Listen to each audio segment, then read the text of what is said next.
All right, hello YouTubers. Just want to follow up here, picking the Soil Pro app there. This is my farm, the fields that I've been preloading in.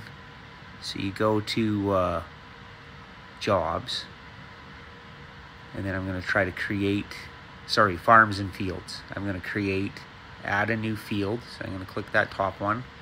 Then I'm going to click on the farm, and then I'm going to pick my farm name, and it'll automatically load that. Then you go back, then you click field name. I type in my field name.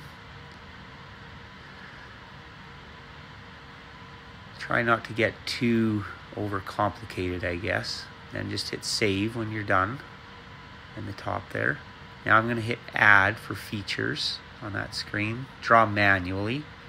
And like I said, keep it pretty simple. So I'm going to zoom in where I know the field is at.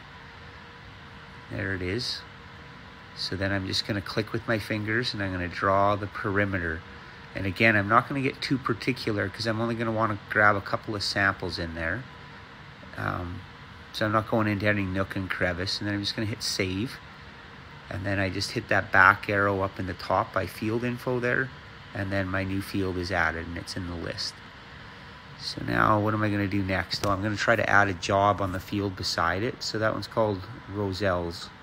And I'm going to click on it. And then what I want to try to do is add jobs on the top there. So add a new job. I think I kind of messed up a little bit here, but if you add a job, right, because they were all blue. So I need them to be blue. And then I can click on because all my fields are blue. Then add jobs. Add new jobs. So them are the fields that I've already sampled. Add new job. Then I'm going to select down in that fields where it says 2 out of 4.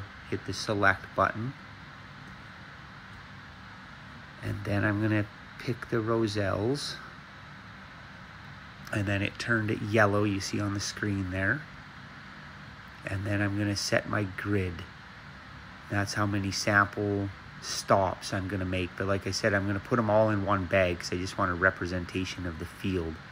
So I'm just moving it around there so that I can look at the field and be like, oh yeah, I'm going to miss the bluffs. I got a pretty good representation of where I know the highs and the lows are in that field.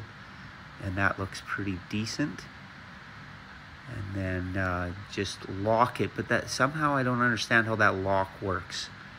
So do you want to continue? I put yes.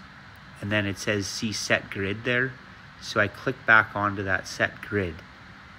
And then I think I ended up kind of having to do this again. Yeah, set grid. I did, yeah. So I just move it around.